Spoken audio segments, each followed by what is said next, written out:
Disculpen, ya.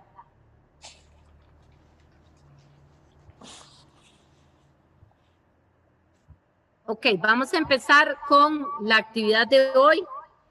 El índice de dificultad, sí un poquito tiene razón María Cristina al decir que hay actividades más fáciles y hay actividades más difíciles. Lo que yo no quiero es que ustedes se vayan a claudicar porque todo les cuesta mucho, sino que vamos ahí hasta que se vayan acostumbrando, ¿de acuerdo?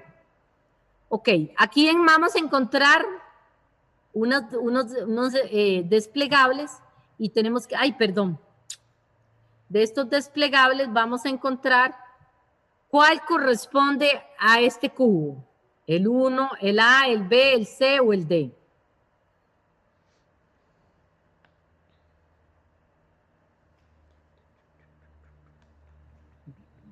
Vean las tres caras que tienen, este y este.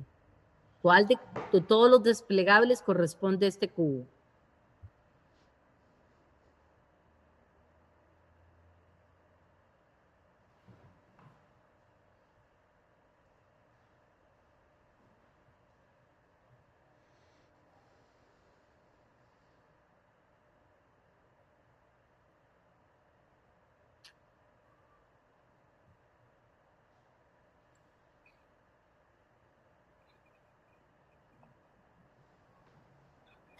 Levanta la mano quien lo tiene ya resuelto. Rita, vos, ¿cuál quita? Voy a ponerte el micrófono. Poner el micrófono y nos decís cuál crees que es. Yo diría que el A. Y yo que el D. Ok. ¿Por qué el A no, Rita? Porque si vos pones este verde aquí arriba, si usted pone este verde aquí arriba, entonces, de lado, ¿cómo van estas rayas amarillas? ¿Cómo irían? Así, ¿verdad? No lo veo. ¿Vos decís el D, Jorge? Sí, yo digo el D. Yo también. Sí, el D. Todos los demás dicen el D. Yo soy Jorgito. Gretel. D, sí.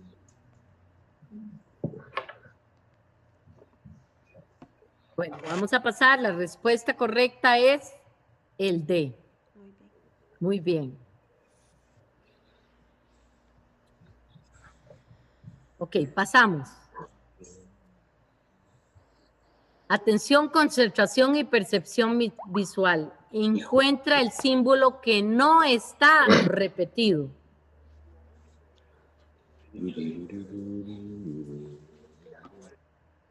Este. Hacemos silencio. No, ese no. No, está ahí. Silencio. Ok, ¿ya todos lo tienen? No. Ok, tranquilos entonces. Con tiempo, no hay apuro.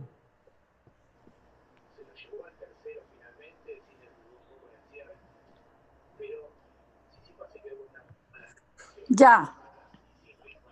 Ya lo tengo. Gretel, ¿ya lo tenés? Ana, ¿ya lo tenés? Sí, ya.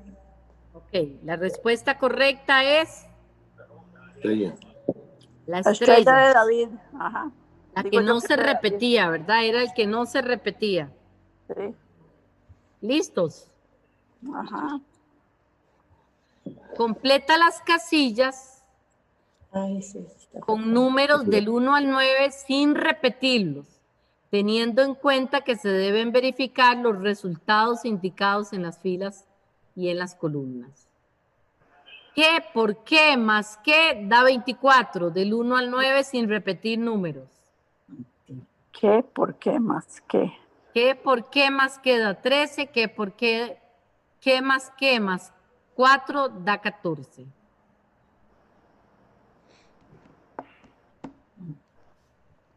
Pueden irlo escribiendo en un papelito.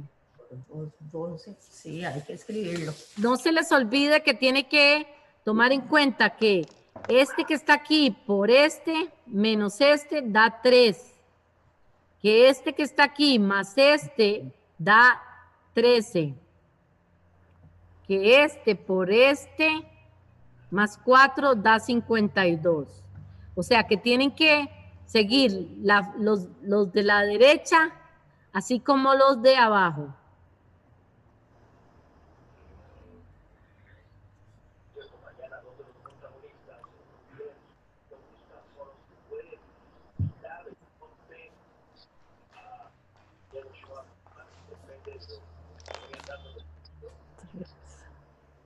Tres, nueve.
Ahí vamos. Nos acercamos María. bastante. Soy más lenta, no me dan tiempo. Ya. Démosle tiempo a todos. ¿A qué? Ya está el resultado, ¿verdad? Ahí. ¡Ay! Sí, ¿En qué momento lo pasé? sí. Pero ves, sí estoy bien. Tenía 5, No sé. tenía 1 y Perdonen. tenía 8. Me ¿En qué frustró momento mi lo pasé, mujer? inteligencia. Pero sí lo hicimos. Yo no. Perdonen, Pero no importa. no fue culpa, no fue mi intención. Las 3. Ayúdame aquí un segundito, Nice. Sí, sí lo hicimos, Coqui. 7 más 3. Que cargan, ¿no? Sí. Bien. Todo. Pero también se puede hacer con otros números. ¿Y se puede hacer con otros números? ¿Ideal? No, aquí. Dale ahí, aquí. No, aquí. Ahí está. Ideal, si hay otros resultados, perfecto.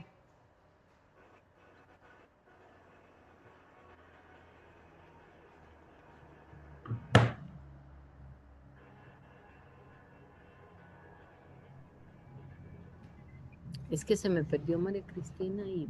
No, aquí estoy. Ahí está, y la chica no se conectó ninguna de las tres.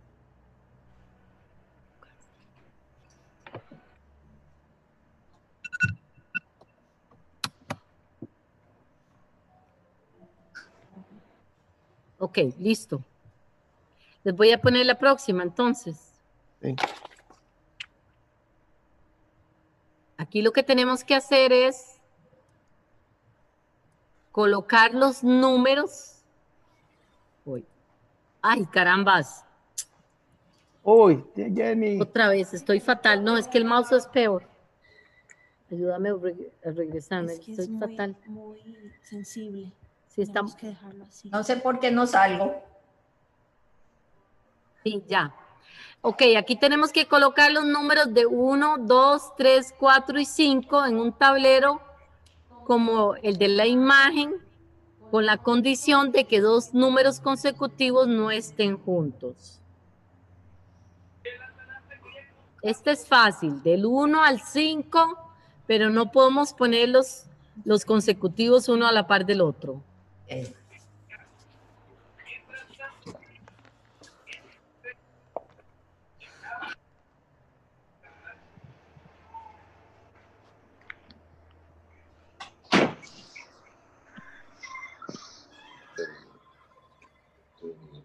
Listo. ¿Listo? Listo. Lo paso, ya todas lo tienen. Yo no, pero bueno, dale. No, termínalo. No, Rita. no sé cómo, no. Cita, tenés que poner 1, 2, 3, 4 y 5, pero separados. Entonces, por ejemplo, si aquí pones el 1, no puede venir aquí el 2. Ajá. Si aquí pones el 2, aquí no puede venir ni el 1 ni el 3. Tienes que ponerlos separados. Entonces, A ver, 1, cántemelos. okay, aquí está. 1, 3, 5, 2 y 4. Correcto, sí. 5, 2 y 4. Paso. ¿Cuál es el dado que se arma con el desplegable de la izquierda? Está bonito.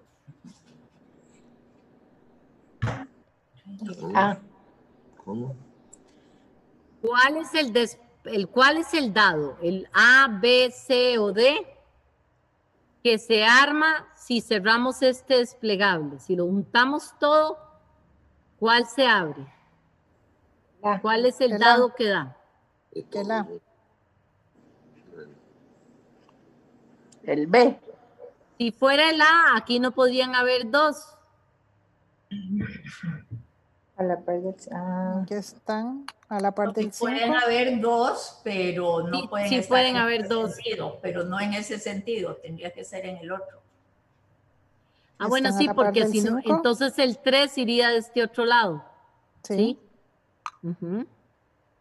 Muy bien, porque ponemos este 6 aquí Sí, arriba, claro. El el 6 5 arriba, acá, el 2 a la par,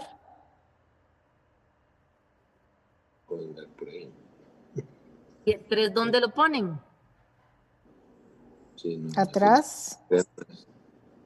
el 4 atrás del 2, No, era no. el 3 a la par del 5 Muy bien.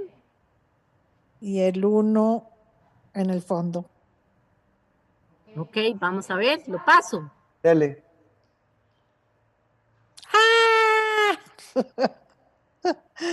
Ay, B. Por eso yo les decía, voy a devolverme, que aquí era este. Si Sí. yo pongo este arriba, esta cara aquí arriba, el que me da es este, para que me dé este aquí.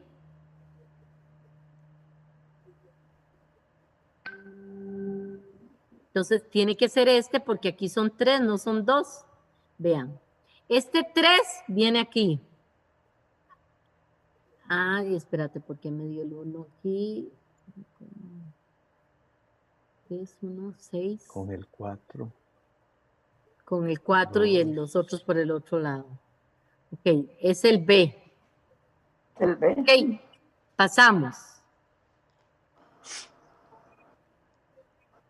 Encuentre el valor de cada prenda y resolver el interrogante de la última línea. Si un sombrero más otro sombrero más una cartera me da 35. Una cartera, un zapato y un sombrero me da 23. Un zapato, un sombrero y una cartera menos una cartera me da 13. Una cartera más un zapato por un sombrero, ¿cuánto me daría? Vamos a encontrar el valor del sombrero. ¿Cuál es el valor del sombrero? Puede ser 6. Puede ser 15. 15, 15, 5 la cartera. Y 5 la cartera, sí.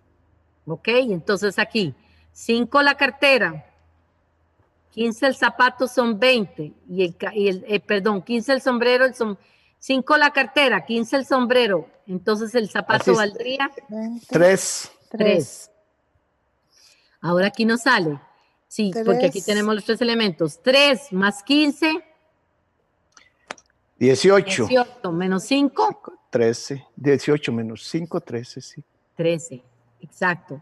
Ahora aquí, habíamos dicho que la cartera valía 5. 5. El zapato vale 3. 3. 5 8. más 3, 8. Por 15. 15. ¿Cuánto nos da? 8 por 15. 40. 5 por 8, 40. 5 por 120. Pero, no sé. Pensando en rápido, 120. 120. 120. zapato 3. Sí, Valor claro. de la cartera 5. Valor del sombrero 15. 15. Valor del, del signo de interrogación 50. Voy a hacerlo, vamos a revisar. Espérese, ¿por qué? Sí, sí, sí, Sí, vamos está a revisar. No.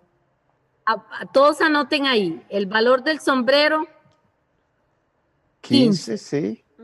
el valor del zapato 3. 3. y el valor de la Cartera. cartera 5. 5. Entonces sumemos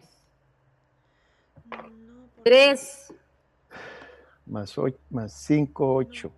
más 5, 8 por 15. sí, es 120. 120. 120. No 50. Está mal, ese. ¿Es una operación qué?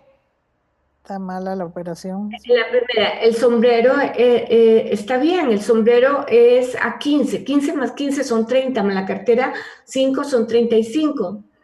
Vamos a ver la otra, la cartera es 5. El zapato es 3, son 8. 3. 8 y 8 y ¿cuál es el 23. ¿Y 15? sombrero? 23. Sí, está bien. No, es 8 por 15. Solución, porque es 50. porque es una operación combinada. En las operaciones combinadas se hacen primero las multiplicaciones, las divisiones, luego las sumas y las restas. Suave, ¿Cómo suave, es eso? No, está malo. ¿Desde cuándo? Está malo. suave, suave. No, ahí la cartera. Bueno, no importa. La respuesta es 120. No, tiene razón. Ahí la operación que rige primero es 5. 3 por 15 y después hay que agregarle el 5. Bueno, eso es lo que explicó Anais, que primero es una operación combinada, rige Sí, primero. está bien, está bien. Sí, sí, sí. No. Está bien. En matemática, el orden. De los factores no altera el producto. No, 5 aquí- más, No, aquí sí más lo altera. 3 ¿Por qué lo son altera? 8. Cuénteme, ¿por qué? Aquí Por sí lo 15 altera. Hay una regla. son 50. Está no. correcto. 50. Pero por eso hay una regla de eso que acaba de decir Anaís. Sí, No, pero está correcto, sí. sí, primero es la 15 multiplicación. por 5 más el zapato son 8. Por 15 da 50. No, para No, poder... no. eso es no se que puede. es 15 por, primero se hace 15 por 3. Sí, por 3 y Así después sí da 45. más Más 5. 5, 50. Pero da perfectamente. 5 más 3 son 8. Por 15, 50. 120. 120. 8 Es por que 50. supuestamente es una operación combinada. Entonces, primero se hacen las multiplicaciones y después se le suma el 5. Exacto. Por eso es una da regla, 50. eso es una regla. ¿Qué, Es una qué regla. dice Cristina? ¿Qué decís vos? No, yo lo que digo es que no hay una regla que diga que primero se hace la multiplicación y Sí, después no. se suma. Yo no la conocía tampoco. Yo tampoco. Tampoco. No, Pero tampoco. hágalo Pero con la, así con la está calculadora. funcionando. Hágalo bien con la calculadora. Con la calculadora aquí sería 120. No, es que No. si hay una regla que no conocemos, nos Bueno. fregamos. Les prometo que la solución de esto se las tengo de hoy en hoy. La regla que conozco es la que dijeron hace un rato. El orden de los factores no altera el producto. Altera el producto. Vamos aquí, chiquillos, a sacar el nombre de una mujer con estas letras. Jorge, Eso no es... esa Perdón. regla, el orden de los factores no altera, es cuando solo hay factores, que es en una multiplicación. Opción. En Ok. esta hay una suma. Combinación. Y ya no es orden de factores, jamás. Ok. El orden de los factores es solo multiplicación, 7 por 6 y 6 por 7. Ok. Cuando Perfecto. meten una suma, Combinación. es otra cosa, no hay orden Ok. de factores ahí. Lo Bueno. que pasa es que está mal planteada, porque en álgebra sí tiene uno que ir solucionando una fórmula en cierto sentido, pero aquí es matemática pura. Y Perfecto. uno tiene que ir de Esto no es izquierda a álgebra. Muy Esto bien. es un error de la figura que pusieron o un error de la solución al final. No es Pero culpa yo de- sí he visto a veces que salen, que solucione ese tipo de cosas, ya lo había visto en Facebook, y sí es así, o sea, sí es, se multiplica primero y después se suma. Perfecto. Aprendimos algo hoy. No sé por qué, no conozco Yo les la prometo regla. les prometo, pero yo estoy un poquito más de acuerdo que vamos a investigar el tema. Ahora aquí va, con estas letras tenemos que sacar el nombre de una mujer. Alejandra. Alejandra. Alejandra, Sí. está fácil. Alejandra. Sí. Alejandra, muy bien. Complete los círculos vacíos con números del 1 al 9 sin repetirlos, teniendo en cuenta que se deben verificar los resultados indicados en las filas y en las columnas. ¿Ya entró la doctora? Ahí veo que está sonando el more. Hola, aquí estoy. Ah, ya entró la doctora. Ok, chicos, como sé que la charla de ella es larguita, esto les queda como tarea. Ok, Perfecto. le voy a pasar el host a la doctora para que ella comparta pantalla. Creo que ahí ya puedo. Ya, ¿verdad? Bueno, les presento a la doctora Erika Salazar. La doctora Erika es parte de los talleres. ¿Qué pasó? Ya. De Erika, ¿te me fuiste? Primero Aquí te presento. estoy. No me ves, No, aquí estoy. Estás compartiendo pantalla, querida. Sí. La dejo de compartir. Solo para que te vean. Ya. Ella es Erika. Erika es médico, especialista en medicina de rejuvenecimiento, y el tema que nos trae ahora es fascinante porque precisamente después, cuando yo les hable de neuronutrición, vamos a tocar un poquito la importancia de la hormona y la demencia y de estudios serios sobre eso. Entonces yo los dejo con Erika, con el tema de envejecimiento cerebral y medicina, ¿verdad? Así es que ya te dejo, Erika. De acuerdo. Mucho gusto. Mucho gusto, un placer conocerles. Ahí veo un amigo que sí conozco, que es a don Jorge, el resto no las conozco, pero un placer. Bueno, les comento un poquitito. Yo soy médica, hice un posgrado en medicina antienvejecimiento. Mi enfoque es sobre todo antienvejecimiento cerebral y tengo un posgrado en deterioro cognitivo y demencias de la Universidad de Salamanca. Entonces, mi enfoque es mucho el abordaje preventivo para que no lleguemos a generar deterioro cognitivo y eventualmente demencias. Entonces, lo que quisiera compartir hoy es precisamente los conceptos relacionados al deterioro cognitivo y cómo podemos actuar para prevenirlo, cuáles son las diferencias, qué evidencia hay acerca de suplementos que puedan ser de utilidad, qué evidencia hay sobre terapia de reemplazo hormonal. En el caso de las mujeres, veo muchas mujeres, hay hormonas que tienen un papel importante en el funcionamiento de nuestro cerebro, independientemente de la edad. Entonces, el objetivo es ese. Si van surgiendo dudas, pues ustedes me interrumpen y pues la idea es también que sea un conversatorio, ¿no? Que podamos compartir con las ideas que están acá y que saquemos provecho entendiendo algunos aspectos relacionados con esto. Ahí todas pueden ver la presentación. Sí. Okay. Bien, sí. Ok. Yo quiero empezar por hacer una aclaración en lo que es salud cognitiva, que es un poco lo que se está promoviendo a través de estos talleres. Lo que queremos es precisamente que el cerebro esté saludable. Hay una diferencia importante entre lo que es salud cognitiva y deterioro cognitivo. Todo el enfoque de lo que se está haciendo acá es específicamente para prevenir el deterioro. Entonces, cuando nosotros hablamos de salud cognitiva, estamos hablando de estas funciones que generalmente es el cerebro el que se encarga de eso. Memoria, aprendizaje, planear, orientación en el espacio, el control de las emociones, el lenguaje. Eso es la salud cognitiva. ¿Quién determina o qué estructura determina que estas funciones sean adecuadas? El cerebro es la estructura, digamos, el órgano que dirige la orquesta, pero no es la única estructura que interviene para que esto funcione. Hay muchas otras cosas, por ejemplo, vitaminas. La vitamina B12 es súper importante para que nosotros logremos tener esas funciones. La hormona tiroidea es importante para que logremos completar esas funciones. La testosterona en los hombres es muy importante para la memoria visual. Los minerales, los neurotransmisores. Es decir, hay una serie de elementos que nosotros comemos o que nosotros sintetizamos que determinan que el cerebro pueda cumplir con esas funciones. Entonces, parte de lo que yo quisiera hoy es que hablemos precisamente de esa base funcional, de esa base fisiológica, que es la que hace que nosotros tengamos la materia prima para que esto esté bien.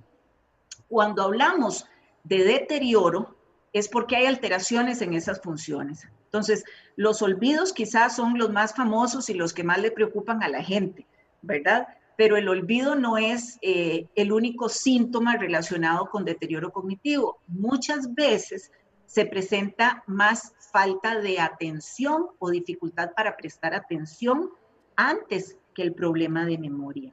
Entonces, aquí les quiero comentar algo. La atención, la función esta que nuestro cerebro tiene de prestar atención, también está condicionada por sustancias químicas. Entonces, la dopamina, por ejemplo, es un neurotransmisor y ese neurotransmisor se produce a partir de un aminoácido, que es la tirosina. Es algo que nosotros ingerimos, ¿de acuerdo? Es parte de lo que debería estar en nuestra dieta. Cuando tenemos deficiencia de este neurotransmisor, ya sea porque la dieta que tenemos es muy pobre, o porque lo hemos ido perdiendo a lo largo de la vida, o porque usamos ciertos medicamentos que favorecen que disminuya, entonces podemos tener problemas de atención. Entonces, la deficiencia de dopamina es una causa de problemas de atención. Y si yo tengo problemas de atención, consecuentemente voy a tener problemas para memorizar. ¿De acuerdo? Entonces, para que lo tomemos en cuenta, a mí me parece algo que no sé qué es. Bueno, ¿qué otras señales de deterioro cognitivo deberíamos considerar? Bueno, la dificultad para aprender. Muchas veces asociamos el enlentecimiento cognitivo con la edad. Esto no es del todo cierto. Si bien es cierto, conforme vamos envejeciendo, todos envejecemos desde que empezamos a nacer, hay ciertos procesos que ya no son tan rápidos, sí pueden ser más eficientes. Entonces, si uno percibe que hay dificultades para aprender, dificultad para identificar algunos objetos, les pongo un ejemplo. Yo aquí tengo una taza. Siempre he sabido que esto es una taza. Si llego un día determinado y veo este objeto y yo sé qué es, pero no lo puedo decir, esa es una señal de alerta también que nos debería hacer pensar en que a nivel cognitivo podríamos estar teniendo algún problemita e ir sobre eso, ¿de acuerdo? Hay una parte que es bien bonita aquí y es la parte de las emociones, porque el cerebro y todas estas sustancias que yo les estoy comentando tienen funciones muy importantes en el control de las emociones. Cuando tenemos pérdida de ciertos neurotransmisores, o no pérdida, sino disminución en la cantidad de ellos, podemos empezar a tener problemas para controlar las emociones. ¿De acuerdo? Entonces nos volvemos más impulsivos, o decimos las cosas y ya después de que uno la dice, tal vez si fue una conchada se arrepiente, pero ya lo dijo. Entonces ese es un signo también, la pérdida en el control inhibitorio, que puede ser un signo de deterioro que deberíamos tomar en cuenta. Entonces, con esto simplemente quiero hacer la aclaración del concepto de cognición y de la diferencia entre lo que es tener una salud cognitiva y un deterioro, y considerar cuáles son los elementos que entran en juego, porque si yo empiezo a tener deterioro cognitivo, ¿qué es lo que podría estar pasando? ¿Solo es que se me daña el cerebro? No, no necesariamente, ¿verdad? No necesariamente solo porque tengo una condición neurodegenerativa, sino porque podría deberse también a deficiencias nutricionales, alteraciones hormonales, a deficiencias en hormonas y demás. Entonces, esa era la intención con esto. Y aquí lo que les pongo son algunas imágenes relacionadas a cuáles suelen ser las manifestaciones de las alteraciones cognitivas, ¿verdad? Y por eso yo les decía, si ustedes se dan cuenta, aquí yo pongo de primero, de izquierda a derecha, el trastorno de la atención, que era lo que les decía, ¿verdad? ¿Qué otra cosa? Pérdida de memoria, depresión, irritabilidad, ansiedad, insomnio, lentitud del pensamiento. Esos son manifestaciones de que los procesos cognitivos no están siendo tan eficientes como deberían ser. Entonces, ahí es donde uno empieza a decir, bueno, ¿y por qué? ¿Qué puedo hacer para que la cosa cambie? Aquí hay una pregunta que me parece que es muy válida, que generalmente nos hacemos. ¿Todo olvido es deterioro cognitivo? No, porque si no, todos tendríamos deterioro cognitivo, a todos se nos olvidan las cosas, ¿verdad? Yo a veces llego a la casa, voy al refrigerador y cuando llego al refrigerador yo no me acuerdo a qué iba, ¿verdad? Ando distraída, no me doy cuenta de eso. Aquí hay una diferencia entre lo que es una pérdida de la memoria subjetiva y una objetiva. Entonces, nada más como para tener una idea. Cuando estamos con mucho estrés, cuando manejamos mucha información y muy compleja, ese mismo estrés hace que suba el cortisol, que es una hormona. El cortisol bloquea mucho el tema de memoria, ¿verdad? Y entonces podemos tener olvidos en razón de esa condición estresante. Es diferente cuando yo tengo una pérdida de memoria, pero no me doy cuenta de eso. Entonces yo siempre hago la aclaración de que las personas que tienen un deterioro como tal, no recuerdan que no recuerdan, ¿verdad? Generalmente quienes se percatan de eso son las personas que viven alrededor. Si uno dice, mira, a mí se me está olvidando una serie de cosas, pero soy consciente de que se me están olvidando, pues ese es un buen signo, ¿de acuerdo? Como para tener en cuenta cuáles son señales de alerta. ¿Por qué me parece importante mencionar el tema de alteraciones cognitivas, deterioro y demencia? Porque obviamente lo que se está trabajando acá es para evitar llegar a cualquiera de estas condiciones. Pero es importante porque si nosotros abordamos las alteraciones cognitivas a tiempo, con estimulación cognitiva, con antioxidantes, con actividad física, con metas, con un montón de cosas, estamos evitando pasar a un deterioro cognitivo. El deterioro cognitivo en un 50% puede evolucionar a una demencia. Entonces ahí es donde uno dice, bueno, mejor prevenir que lamentar y prestarle atención a algunos síntomas que pudiésemos tener y fortalecer el cerebrito. Esto es un poco más de lo que les acabo de decir, ¿verdad? Que 50% de las personas con deterioro cognitivo leve desarrollarán demencia en un periodo de 5 años. Entonces, cualquier signo que uno encuentre temprano, hay que entrarle. Y lo ideal es evitar que lleguemos a cualquier condición de alteración cognitiva. Y aquí yo les quiero hablar de cuáles son los factores de riesgo, ¿verdad? O sea, ¿qué se sabe que es un factor de riesgo? El principal factor de riesgo para el deterioro cognitivo es la edad.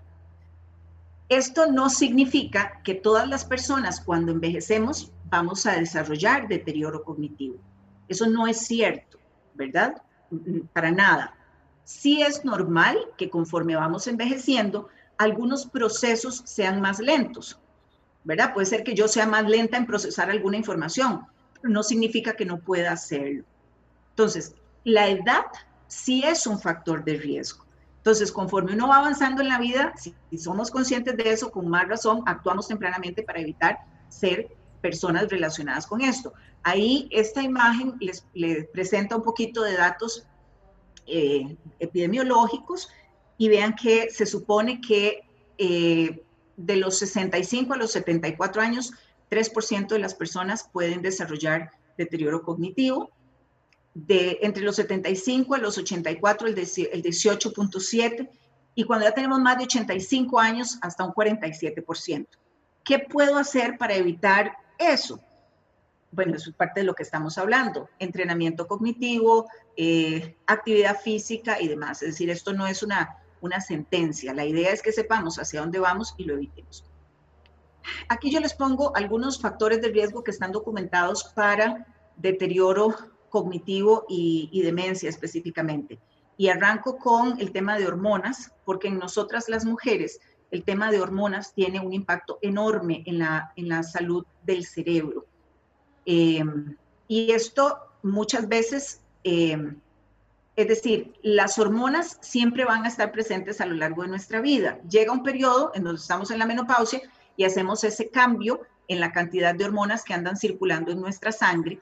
Y ese periodo es particularmente sensible porque la caída de los estrógenos puede ser contraproducente, ¿de acuerdo? Entonces, las mujeres que han utilizado terapia de reemplazo hormonal parece que pueden estar más protegidas que aquellas que no la han utilizado. Ahora, si yo soy una mujer que tiene 60 años y ya no utilicé terapia de reemplazo hormonal, ¿es un buen momento hacerlo después de 10 años de que se me fue la menstruación? No. La investigación lo que dice es que después de 10 años no es adecuado usar terapia de reemplazo hormonal. Entonces, si ya no puedo usar hormonas, ¿qué puedo hacer? Ahí es donde entra la parte de entender cuáles son los efectos de las hormonas en mi cerebro y actuar con otros elementos sobre eso. Por ejemplo, las hormonas son factores antioxidantes en el cerebro. Entonces, si yo no usé hormonas o ya no las puedo utilizar, bueno, entonces, ¿qué otra cosa puedo hacer? Bueno, entonces puedo utilizar antioxidantes y ahora vamos a hablar de antioxidantes que tienen evidencia de que funcionen. Y en el caso de que yo esté en los en el margen de 10 años después de que se me fue la menstruación, ahí sí se puede valorar el uso de algunas hormonas. La historia familiar siempre tiene impacto, así que si tienen familia que haya padecido enfermedad de Alzheimer, pues, o cualquier otro tipo de condición neurodegenerativa, hay que tomarlas en cuenta. La instrucción, pero aquí hay otros que me interesa más mencionarles a ustedes, y son los factores vasculares. Uno puede hacer deterioro mental por la calidad de las arterias, ¿de acuerdo? Entonces, si yo manejo niveles de colesterol, de triglicéridos muy altos, pues voy sumándole números a la rifa para ganarme una aterosclerosis, ¿verdad? Y esa aterosclerosis eventualmente, ¿verdad?, que es el taponamiento de las arterias por estos depósitos de grasa, empobrecen la irrigación del cerebro y predisponen a que hagamos deficiencias por esas alteraciones vasculares.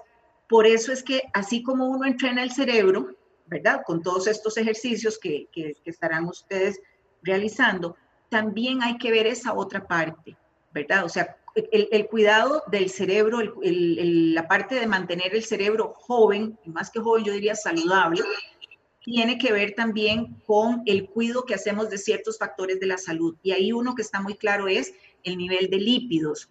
Cuánto es la cantidad de colesterol que tengo circulando en sangre, cuánto es la cantidad de triglicéridos. Esos son dos factores importantes. El otro, para la parte vascular, es la presión arterial. Después de los 60 años, la mayoría de personas desarrollan hipertensión arterial y muchas personas mucho antes de eso. Entonces, tener hipertensión arterial es una realidad para muchas personas. Ese no es un problema. El problema es que no manejen valores de la presión arterial adecuados. El ideal de presión arterial sabemos que es 120/80. Ese es como estar alineado. No siempre podemos lograr esos valores. Lo que pasa, y ahí es donde les quiero hacer yo la observación, es que a veces uno toma tratamiento para la presión arterial, pero no se mide la presión arterial. Entonces, no necesariamente sabes si estás teniendo un control adecuado de esa presión arterial. Entonces, siempre soy enfática en sugerirles a las personas que se hagan ocasionalmente medición de la presión arterial si son hipertensos.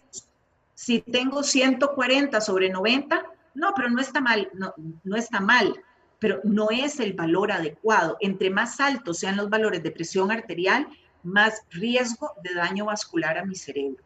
Entonces, manejar niveles de presión arterial dentro del límite óptimo, 120/80, 100, ¿verdad? En ese rango, incluso 130, pero ya ahí estaríamos en un rango de hipertensión. Eso es lo ideal. Entonces, si toman tratamiento antihipertensivo, también tengan control ocasionalmente, de manera aleatoria, de la presión arterial y lo anotan. Y si ustedes ven que están manejando presiones de 140 para arriba, pues hay que hacer un ajuste del tratamiento. Lo mismo las personas que son de presión baja. A veces hay mujeres que tienen mucha propensión más bien a bajar niveles de presión. El cerebro sufre por las dos razones, porque mantengamos presiones muy altas o porque tengamos presiones muy bajas. Porque si la presión es muy baja, entonces al cerebro no le llega suficiente cantidad de sangre. Entonces, esa es una recomendación, dos factores que deberíamos revisar como parte, digamos, de este proceso de optimización de la salud cerebral. Sería el control de los lípidos, ¿verdad? Colesterol, triglicéridos, HDL, LDL. Si quieren, yo después les puedo mandar, digamos, que las listas de las cositas que uno sugiere. Control de la presión arterial. Esos dos.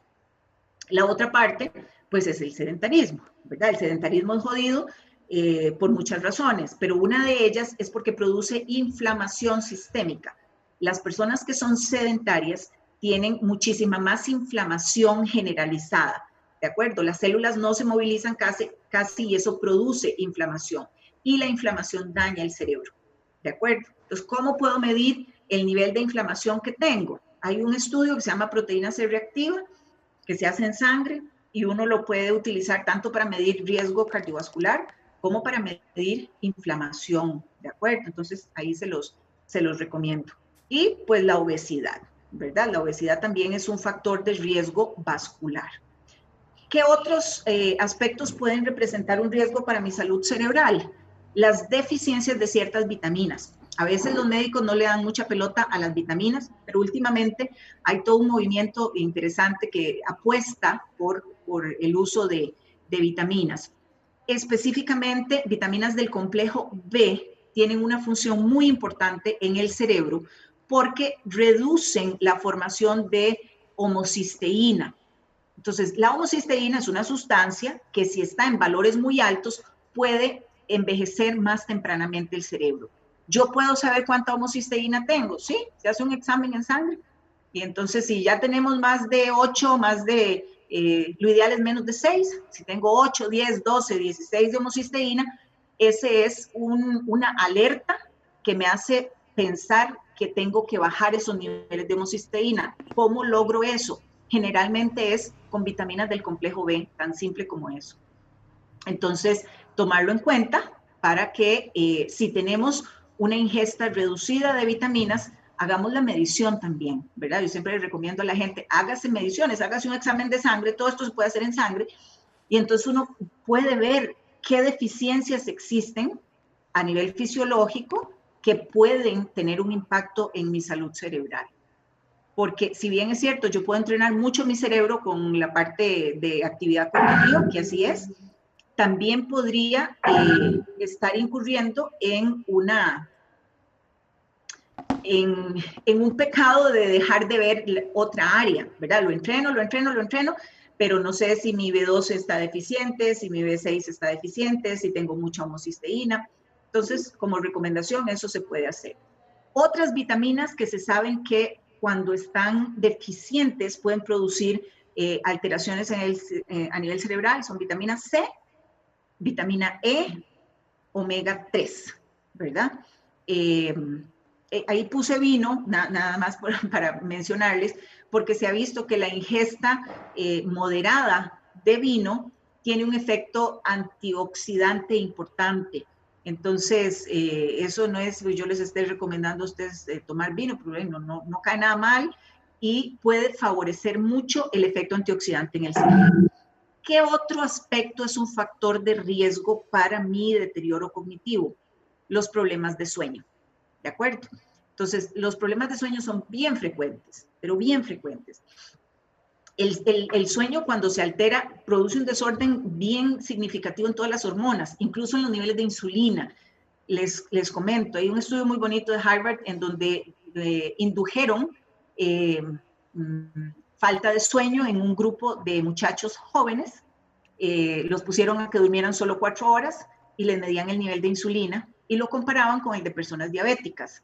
Y después de una semana, el valor de insulina de las personas jóvenes, sanas, que dormían solo 4 horas, era igual o mayor que el de las personas diabéticas. Entonces, es una buena evidencia de que en efecto la falta de sueño interviene en un montón de cosas. E insulina es súper importante en el cerebro. Cuando tenemos niveles muy altos de insulina en el cerebro, ahí tenemos detrimento. Entonces, vigilar niveles de insulina también es un aspecto importante que los médicos deberíamos considerar. Y ahí les hablo de un aspecto que también me parece importante, que es la depresión. ¿De acuerdo? La depresión tiene los mismos cambios que se dan en el cerebro. En una depresión, me refiero a la inflamación, al aumento de las células de defensa, a depósitos de sustancias de desecho, son los mismos que se presentan en el deterioro cognitivo.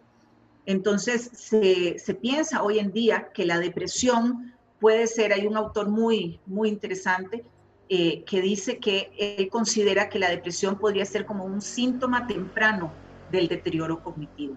Entonces, cuando hay depresión, uno debería entrarle con los tacos de frente, abordarla, dar tratamiento, porque si no se trata la depresión, estamos generándole un daño constante al cerebro. ¿De acuerdo? Y cuando hablo de tratar la depresión, me refiero no solo a que resolvamos los síntomas, ¿verdad? De la tristeza, del llanto y tal, sino que actuemos también sobre otras áreas que hoy sabemos que afectan la depresión, como la neuroinflamación y demás, que se puede tratar médicamente.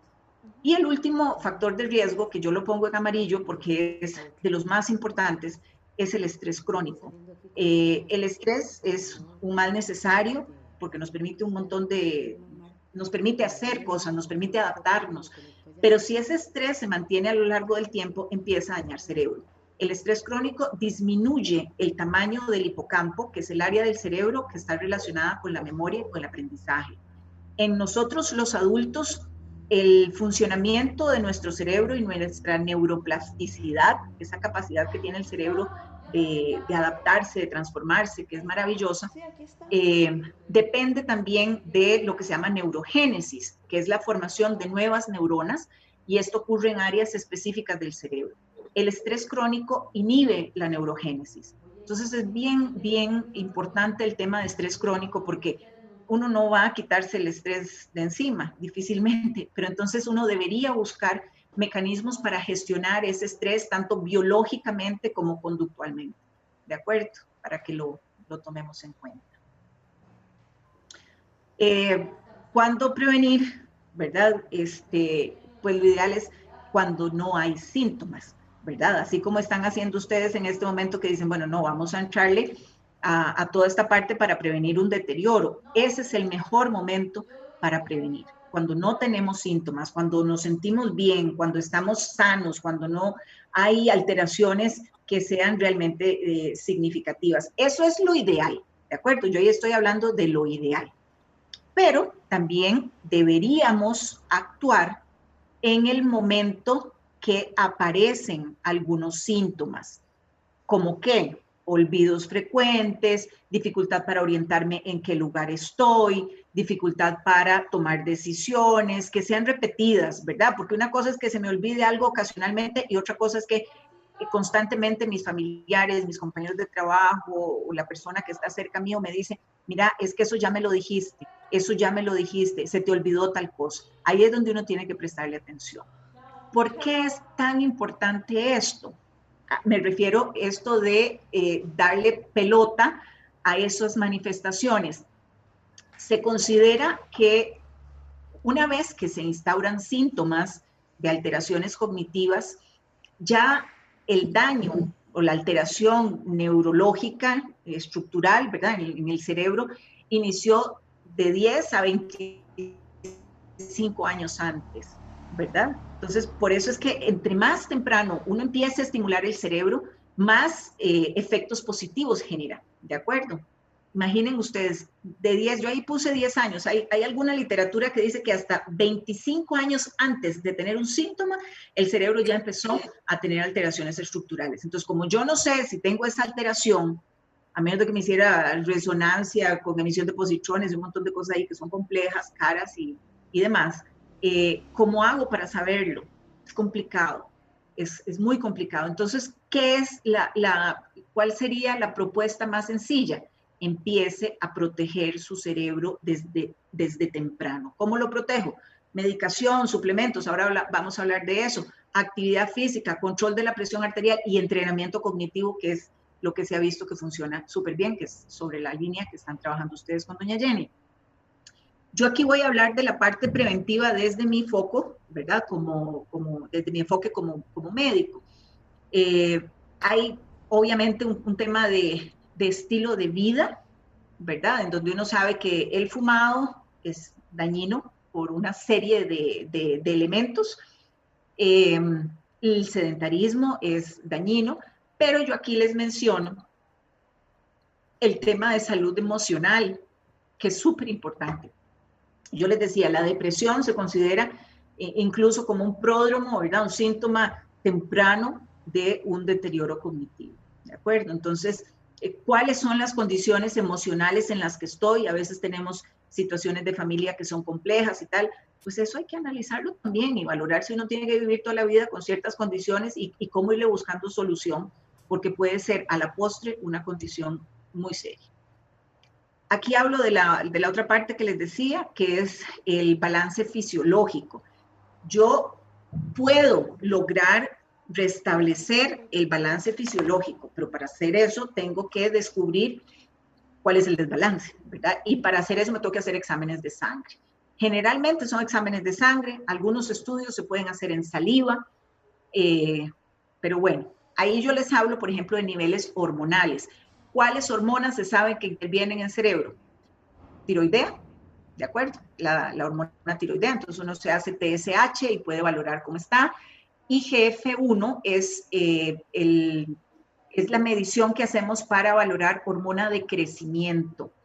A veces los médicos no hacen mucho enfoque en hormona de crecimiento porque pensamos que la hormona de crecimiento pues solo la ocupamos para crecer desde el punto de vista estatural, y eso no es cierto. Producimos hormona de crecimiento a lo largo de la vida y hay valores normales según el rango de edad, ¿de acuerdo? Entonces, si yo me hago un examen para ver cuál es mi nivel normal de hormona de crecimiento, yo tengo 44 años. Entonces, hay un valor que dice, bueno, de los 40 a los 50, el valor debería ser, por darles un número, de 100 a 150. Entonces, si yo me hago ese examen y veo que tengo 60, yo estoy deficiente de hormona de crecimiento.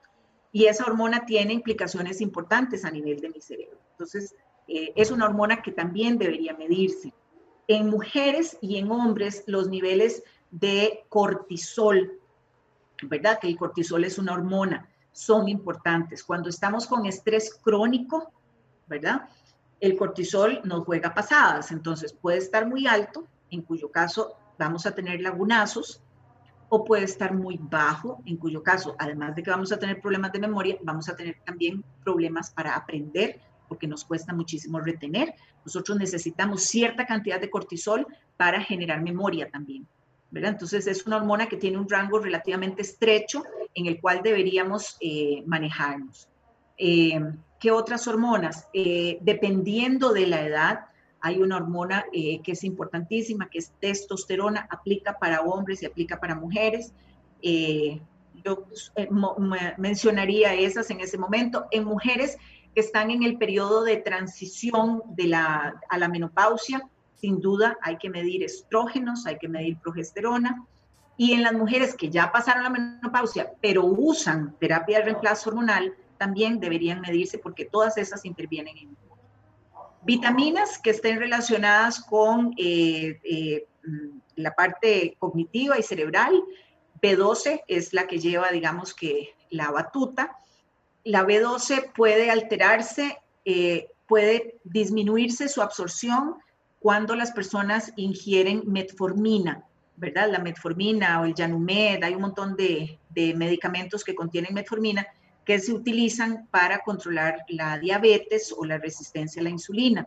Entonces hay gente que ha tomado metformina por muchísimos años y la metformina puede intervenir con la absorción de vitamina B12. Entonces siempre es recomendable en personas que utilizan metformina o que utilizan también medicamentos como el Nexium, como el esomeprazol, medirse niveles de vitamina B12. Y eso es un examencito en sangre, ¿de acuerdo? Niveles de lípidos, ¿verdad? Que les mencionaba hace un rato, colesterol, triglicéridos. Y ahí yo pongo, uno de los principales disruptores del balance fisiológico actualmente es el estrés, ¿verdad? El estrés sube cortisol, baja testosterona, sube prolactina, nos hacen unos desajustes ahí muy jodidos que podrían estar interviniendo en deterioro cognitivo eventualmente si yo no logro, ¿verdad? Lograr ese balance. Todo esto se tiene que balancear con medicamentos, no siempre son medicamentos, ¿de acuerdo? Muchas veces, por ejemplo, niveles altos de cortisol, que son muy frecuentes en estrés agudo o estrés crónico feo, uno puede utilizar adaptógenos, ¿verdad? Que son extractos generalmente de plantas que regulan de una manera muy fisiológica el organismo, porque cortisol tiene ¿verdad? Su importancia y hay que saberlo manejar, pero se los comento para que sepan que no siempre todo es medicamentoso, ¿verdad? Y aquí venimos a la parte esta de qué disponemos con evidencia científica para que tenga efecto neuroprotector. Y ahí yo pongo neuroprotector y antioxidante porque hoy por hoy se sabe que el estrés oxidativo, ¿verdad? Daña muchísimo cerebro. Entonces, ¿qué me produce estrés oxidativo? El envejecimiento por sí produce estrés oxidativo. Todos nos oxidamos, por el hecho de respirar nos oxidamos. Pero conforme avanzamos en la vida, conforme vamos envejeciendo, más estrés oxidativo podríamos tener. Si a eso le sumamos el fumado, por ejemplo, si a eso le sumamos una dieta muy rica en carbohidratos, Si a eso le sumamos el sedentarismo, la ingesta de ciertos medicamentos también, ese es todo un tema que eventualmente es como toda una charla aparte, pero hay ciertos medicamentos que se utilizan mucho y que pueden ser muy jodidos en la parte cognitiva. Específicamente o generalmente estoy hablando de medicamentos antihistamínicos, ¿verdad? Muchas veces que los recomiendan para dormir. Entonces, les mandan un antihistamínico para dormir, pero esos medicamentos lo que hacen es disminuir la cantidad de acetilcolina que tiene el cerebro. Y eso a largo plazo puede inducir alteraciones en la capacidad cognitiva. Ok, entonces voy a pasar aquí. Ay, espérate.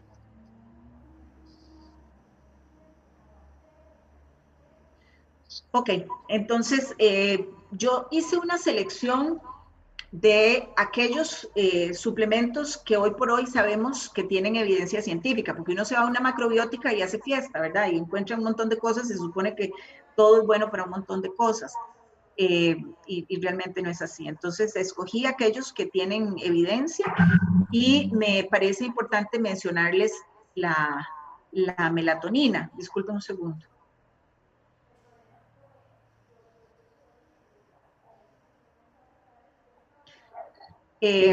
Melatonina, uno la compra en la macrobiótica, ¿verdad? Es una cosa que es muy sencilla. La melatonina la produce mi cerebro, ¿verdad? La produce una glándula que se llama glándula pineal. La producción de melatonina depende del cambio en la luz, ¿de acuerdo? Por eso es que ahora también en la actualidad, con tanta cuestión tecnológica y teléfonos y computadoras, cada vez hay más problemas de sueño, porque la disminución en el estímulo luminoso es lo que activa una vía nerviosa que hace que uno secrete melatonina.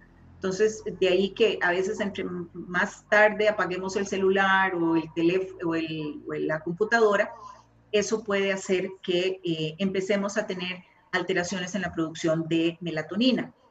Pero la melatonina no solo interviene en sueño, ¿de acuerdo? Que tiene una función importante en sueño y que puede ser una salvada para dormir antes de tomar, por ejemplo, esos medicamentos que yo les decía, ¿verdad? Que a veces le mandan a uno, bueno, mire, tome clorotrimetón para dormir, ¿verdad? Medicamentos de ese tipo tienen efectos a largo plazo contraproducentes por el efecto en acetilcolina. La melatonina no tiene un efecto contraproducente, ¿de acuerdo? Más bien tiene un efecto neuroprotector. Por eso les puse ¿verdad? El pantallazo de esta revista, que es una revista muy seria, en donde se habla del efecto de la melatonina en el sistema inmune y en el envejecimiento. Entonces, yo aquí les puse un extracto, ¿verdad? En el cuadrito rosado de la izquierda, un extracto de lo que dice el artículo, de cuáles son los efectos de la melatonina en mi organismo. Entonces aparece la regulación del ciclo de sueño, ¿verdad? Que ayuda a regular el ciclo de sueño, pero además tiene efecto en el sistema inmunológico, ¿verdad? Tiene un efecto antioxidante con propiedades antienvejecimiento, es decir, que evita que el proceso de envejecimiento se acelere, sobre todo en cerebro. Por favor, doctora, por favor explique un poquito lo relacionado con la luz y la disminución de la melatonina, ¿cómo es? Sí, vea, la melatonina se produce en el cerebro, ¿verdad? En la glándula pineal, pero la producción de la melatonina depende del cambio en el estímulo luminoso que le llega al cerebro.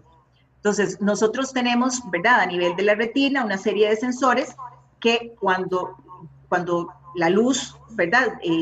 Lo estimula, viaja hasta el cerebro y hace que se inhiba la producción de melatonina. Es decir, en la mañana, mi cerebro, cuando abrimos los ojos, que hay luz, la luz del día, ¿qué es lo que hace ese estímulo luminoso? Es inhibir la producción de melatonina en mi cerebro, porque la melatonina induce sueño, ¿de acuerdo?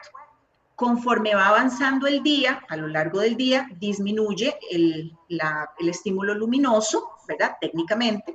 Ahora tenemos luz en todos los lugares y demás, pero debe ir disminuyendo en el día la cantidad de luz.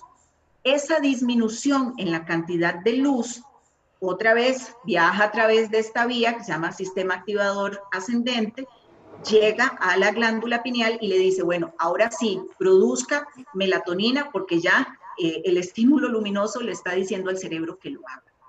De ahí que cuando uno tiene mucho estímulo, ¿verdad? Mucho, la cosa esta de los celulares y la computadora, vas a tener una mayor inhibición de la producción de melatonina.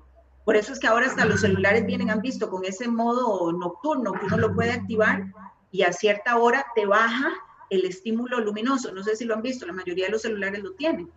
Entonces uno lo puede poner en modo nocturno y cuando pones el celular en modo nocturno te baja completamente la cantidad de luz que hay ahí. No sé si lo hicieron pensando en la parte neurocientífica, pero sí se sabe que la cantidad de luz que llegue a lo largo del día va a determinar la producción de melatonina. Términos más, ¿verdad? Más de resumen, conforme más expuesta esté yo al estímulo luminoso a lo largo del día, menos melatonina voy a sintetizar y más problemas de sueño podría desarrollar. No sé si quedó tal vez un poquito más claro. Sí, ¿qué sistema? ¿Qué ascendente para poder consultar? Sistema activador reticular ascendente, SARA, las siglas son SARA.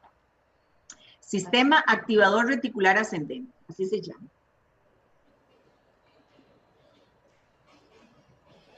Bueno. Y aquí lo que yo les ponía en la parte esta es que la producción de melatonina disminuye con la edad, ¿verdad? Conforme vamos avanzando en la vida, la cantidad de melatonina disminuye y se ha visto que está disminuida en condiciones como cáncer, como Alzheimer y enfermedades cardiovasculares. Sabemos que la disminución en la producción de melatonina se asocia con insomnio y con mayor prevalencia de cáncer. Vean que ahí me parece interesante la relación que están haciendo con cáncer. Cáncer es una enfermedad que está relacionada directamente también a la regulación del sistema inmune. Entonces, de ahí que se considere también a la melatonina como un modulador del sistema inmunológico. Y aquí aparecen estos productos que son muy interesantes, que se les ha llamado senolíticos. Los senolíticos son productos, estos son flavonoides, son extractos de frutas, de la fresa es un isoflavonoide, entiendo. Pero bueno, estos senolíticos lo que hacen es matar lo que se llaman células senescentes. Y una célula senescente, una definición muy, ¿verdad? Muy simplista que yo hago, son células que ya no están funcionando en los órganos, pero que siguen requiriendo nutrientes. Entonces, son células que están robando, por así decirlo, nutrientes y que pueden favorecer ciertas enfermedades. Aquí por eso les pongo la imagencilla esta, ¿verdad? Donde dice senescencia celular y afecta porque puede favorecer el desarrollo de enfermedades como el cáncer, enfermedades a nivel de hígado, por ejemplo, como fibrosis, que puede terminar en una cirrosis, y sin duda en el proceso de envejecimiento como tal. La quercetina, ¿verdad? Hay un estudio que creo que aquí les puse el extracto, permítanme, sí, aquí está. Se publicó, sobre fisetina, ¿verdad? Que ustedes están viendo aquí, para explicar que la fisetina tiene un efecto positivo para prevenir el deterioro en las personas adultas mayores. Entonces, lo que se ha visto con la fisetina es que extiende el periodo de vida, por así decirlo, por los efectos antioxidantes que tienen, ¿de acuerdo? Se consigue fisetina aquí, a veces no, cuesta un poco conseguirla, es un suplemento, no es un medicamento, ¿de acuerdo? Pero bueno, se los menciono porque es algo que sí tiene evidencia. Y esta que es muy interesante, porque es la metformina. Muchas personas utilizan metformina, en el campo médico se utilizan con muchísima frecuencia para el control de poliquistosis ováricas en mujeres jóvenes, pero también y sobre todo en diabetes tipo 2 o en resistencia a la insulina. Entonces, metformina se empezó a estudiar con más enfoques en los últimos años. y tienen conclusiones interesantes, ¿verdad? La metformina dice que parece ser una droga prometedora para extender la esperanza de vida en las personas, porque actúan en múltiples niveles. Ahí nada más se los menciono, no para que utilicen la metformina, sino también supongo que habrá personas que la usan, que sepan que tienen efectos importantes. Aquí aparece este otro suplemento, que es la niacinamida, ¿verdad? Que es en realidad una vitamina, y este es un artículo que publicó Nature, que es una revista científica con peso, en donde explica que el uso con nicotinamida, ¿verdad? Produjo efectos positivos, sobre todo en la parte de la rigidez arterial, ¿verdad? Conforme envejecemos, nuestras arterias se vuelven más rígidas por diferentes razones. Tenemos colesterol muy alto, triglicéridos, sin duda, pero también como parte de un proceso más complejo.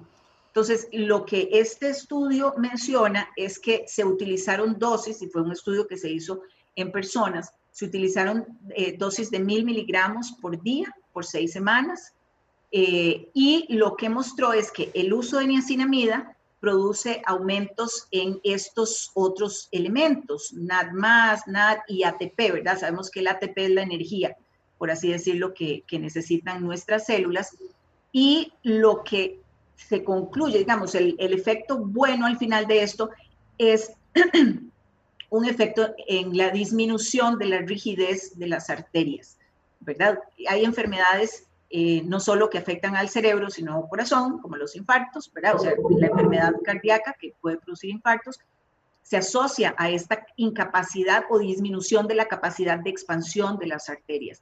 Entonces, es interesante que la nicotinamida o niacinamida pues produzca estos efectos. Así que es otro suplemento que cuenta con evidencia. La parte de reemplazo hormonal en mujeres, ¿verdad? Y en hombres. Entonces ahí en la parte de los hombres, pues hay que mencionar el tema de la testosterona, ¿verdad? Así como hay hombres que no pueden usar testosterona, está contraindicado en caso de un cáncer de próstata, por ejemplo, de una hipertrofia prostática. En otros casos se ha visto que tiende a favorecer mucho la memoria visual en los hombres. Los hombres y las mujeres, al parecer, tenemos mecanismos de memoria que son un poco diferentes. Las mujeres memorizamos más a partir de la parte del lenguaje, de la semántica. Los hombres son más visuales y la testosterona tiene efectos muy importantes en la memoria visual. Por tanto, cuando hay deficiencias de testosterona, pues puede haber alteraciones en la memoria en los hombres, o en su defecto, pues se podrían ayudar con esto. Aquí yo les anoté algunas otras farmacéuticos y nutricéuticos que sí tienen evidencia de que funcionan para la parte de neuroprotección. Ahí aparecen las estatinas, ¿verdad? Las estatinas, como por ejemplo las que se utilizan para bajar colesterol y triglicéridos. Algunos autores hablan muy mal de las estatinas, ¿verdad? Y dicen que más bien producen efectos negativos en la parte cerebral. Lo que yo he leído más bien es que tiene un efecto positivo, sobre todo por la parte de protección a nivel de depósito de lípidos. La somacina en realidad es citicolina, somacina es el nombre comercial, actúa regulando la membrana de las neuronas. El piracetam es un oxigenador cerebral. La B12, la vitamina D, la vitamina C, el glutatión.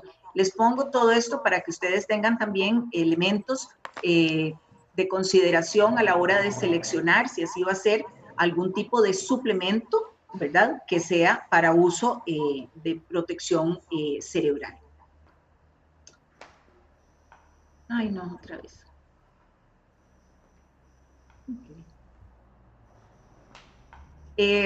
Esto es una parte que se refiere más al tema de detección temprana de cualquier tipo de problemas, ¿verdad? De problemas de índole cognitivo, en donde lo que hacemos es pues una prueba de tamizaje, es decir, si una persona ha notado que está con problemas para recordar cosas que les resultan relevantes, que se lo pasan diciendo sus familiares, que hay gente que se lo está haciendo ver, pues la prueba más sencilla es un tamizaje cognitivo, ¿de acuerdo? Después de eso se sabrá si se brinca a estudios de neuroimagen y siempre recomendados los estudios de laboratorio.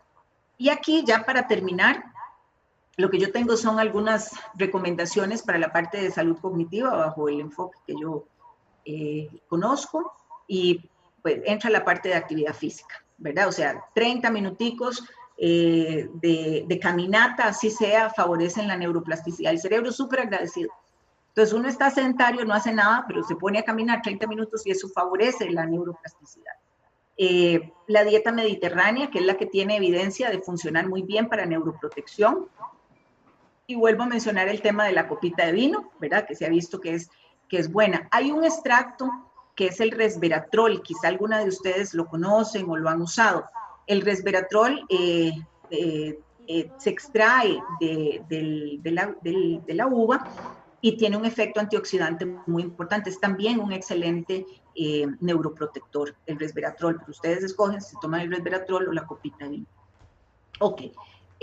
Otros aspectos que son más relacionados al comportamiento es el tema del aislamiento, ¿verdad? El cerebro nuestro es social, está hecho para compartir con otras personas.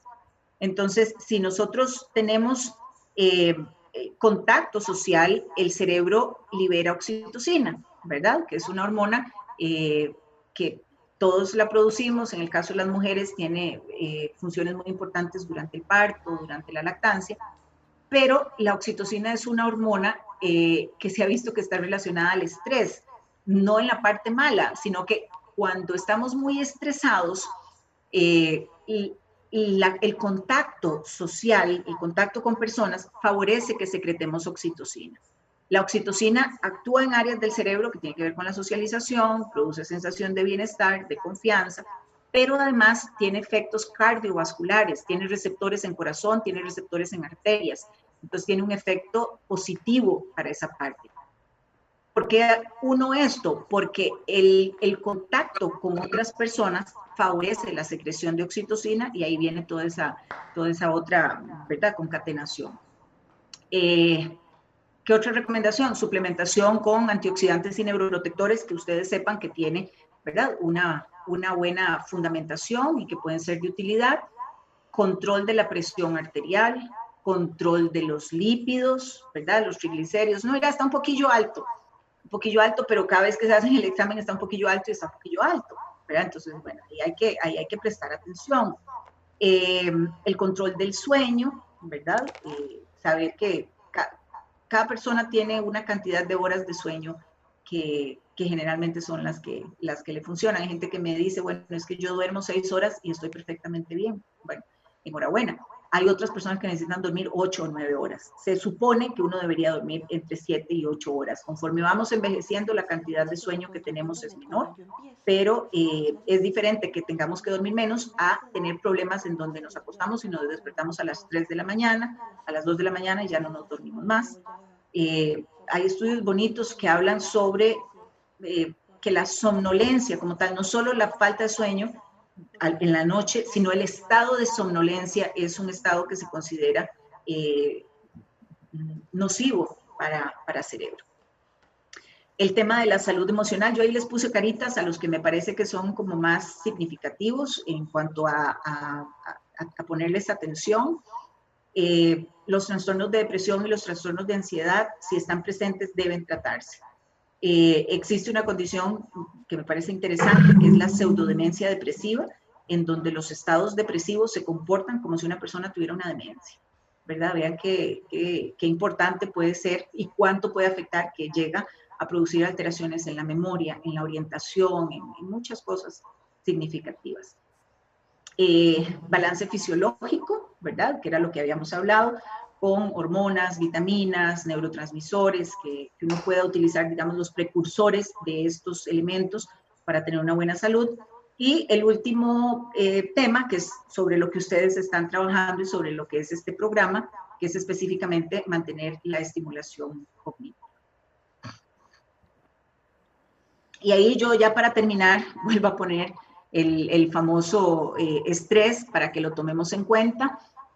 ¿A qué me refiero con que lo tomemos en cuenta? Si tenemos una cantidad de estrés muy significativa, tenemos que buscar mecanismos para gestionarlo, tenemos que valorar cómo está nuestra bioquímica, si tenemos niveles de cortisol que están siendo inadecuados, si ese estrés me está aumentando los niveles de presión arterial y el tratamiento que estoy usando ya no es suficiente, etc. Entonces ya con eso yo terminaría.